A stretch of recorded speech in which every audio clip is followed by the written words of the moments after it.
Tu veux perdre du poids pour ta pesée et tu comptes couper les glucides. Et si je te disais que c'était l'une des pires solutions possibles? Je m'appelle Raphaël, je suis diététicien spécialisé dans les sports de combat et j'aide mes athlètes à réussir leur pesée sans ruiner leur performance.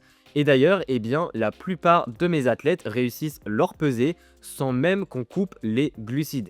Et je vais t'expliquer dans cette vidéo pourquoi effectivement couper les glucides peut être une mauvaise idée selon le cas. Si tu veux d'ailleurs directement passer à l'étape supérieure et avoir un plan personnalisé pour réussir ta prochaine pesée dans les meilleures conditions, je t'invite à cliquer sur le premier lien dans la description de la vidéo pour qu'on puisse parler en appel durant 30 minutes ensemble et établir ta stratégie 100% personnalisée et ça 100% gratuit. Ok, alors déjà, pourquoi est-ce qu'on pense tout de suite à vouloir couper les glucides avant une pesée? Eh bien c'est simple, c'est parce que ça marche. Oui, couper les glucides, ça te fait perdre du poids et d'ailleurs ça te fait perdre environ 2 à 3% de ton poids de corps si c'est bien fait et donc ce n'est absolument pas négligeable. Puisqu'en effet, couper les glucides, ça veut dire que tu auras une alimentation très pauvre en glucides, tu vas continuer à t'entraîner à côté et à utiliser tes réserves de glycogène, autrement dit les réserves de glucides dans ton corps. Et en fait, tes réserves de glycogène, 1 gramme de glycogène stocke 3 grammes d'eau.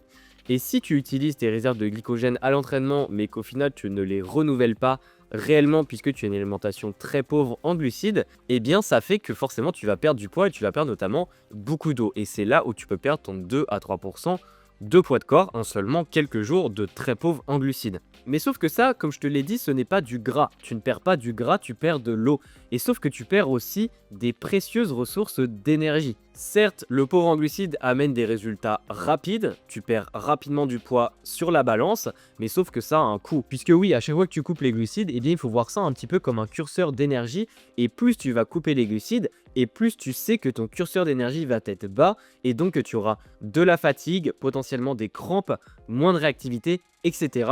le jour J. Et là, tu es en train de te dire, oui, mais au final, on peut récupérer après la pesée et refaire nos stocks de glycogène. Malheureusement, ça ne se fait pas aussi rapidement qu'on ne le pense, puisque les stocks de glycogène se refont correctement à partir de minimum 12 heures, et encore, c'est un grand minimum, mais plutôt, je dirais, à partir de 24 heures. Autrement dit, si tu as moins de 24 heures entre ta pesée et ton combat, tu auras très peu de réserves de glycogène qui se seront renouvelées depuis ta pesée. Et c'est pourquoi je te conseille d'abord de mettre en place 3 stratégies avant de passer au pauvre en glucides, puisque oui, je te l'ai dit, le pauvre en glucides marche, ça m'arrive aussi de l'utiliser, mais ce n'est pas du tout ce que je conseille dans un premier temps. La première stratégie, c'est de faire du pauvre en fibres.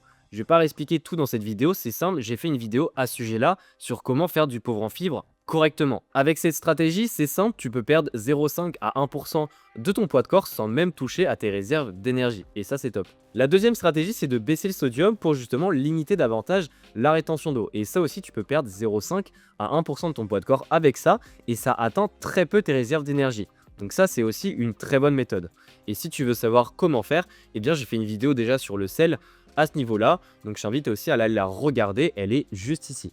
Et la troisième méthode, c'est le waterloading. C'est une stratégie de déshydratation et même si la déshydratation peut te faire peur en tant que combattant et combattante, sache que si c'est bien contrôlé, que le protocole est précis, en seulement quelques heures après la pesée, tu vas être réhydraté correctement. Le waterloading, ça va pouvoir te faire perdre 2% de poids de corps, voire même un peu plus selon comment le protocole est bien mené et aussi selon ton poids corporel. Et si tu veux en savoir plus sur comment bien le faire, je t'invite à regarder aussi la vidéo que j'ai faite à ce sujet-là. Et d'ailleurs, si tu ne veux pas louper les prochaines vidéos sur les techniques de cutting et plein d'autres astuces pour toi, combattant et combattante, je t'invite à t'abonner à la chaîne et à activer la cloche. Bref, dans tous les cas, les 3 stratégies que je t'ai expliquées ici, ce sont des leviers très intéressants qu'il faut absolument que tu mettes en place avant de toucher aux glucides. Puisque oui, en mettant ces 3 leviers-là, tu vas déjà pouvoir perdre 2 à 3% de ton poids de corps minimum et dans la plupart des cas, c'est largement suffisant pour justement réussir ta pesée. Évidemment, il y a quand même des cas où utiliser le pauvre en glucides est important et même nécessaire et ces cas-là, il y en a 2 principalement. Alors le premier cas, c'est quand tu sais que tu as beaucoup de poids à perdre et que par contre tu as plus de 24 heures entre ta pesée et ton combat. Là, c'est intéressant puisque tu auras suffisamment de temps pour bien récupérer et pour bien renouveler tes stocks de glycogène après ta pesée.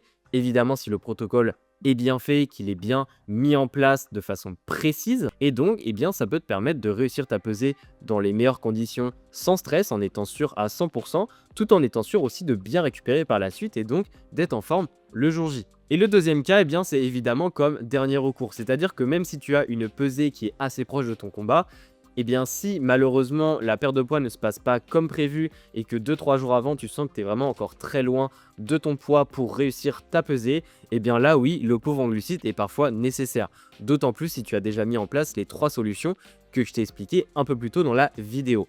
Alors évidemment, ça ne devrait pas se passer comme ça normalement. Il faut que ta stratégie de cutting soit vraiment très bien millimétrée et que chaque action soit faite pour une raison précise. Et donc si, encore une fois, tu veux un plan personnalisé pour toi et que tu veux être sûr de réussir ta prochaine pesée, eh bien clique sur le lien dans la description de la vidéo pour qu'on ait un appel ensemble et qu'on discute de tout ça. En conclusion, couper les glucides, ce n'est pas une solution magique puisque ça arrive avec un coût. Si tu coupes les glucides, tu sais que ça va impacter tes réserves d'énergie. Évidemment, récupérer tes stocks de glycogène, c'est pas quelque chose qui est donné à tout le monde puisqu'il te faut beaucoup de temps, que parfois on n'a pas entre ta pesée et ton combat. Donc moi, ce que je te conseille, c'est de prioriser le pauvre en fibres, le pauvre en sel et également les techniques de déshydratation. Évidemment, les bonnes techniques de déshydratation, puisqu'il y en a des mauvaises aussi.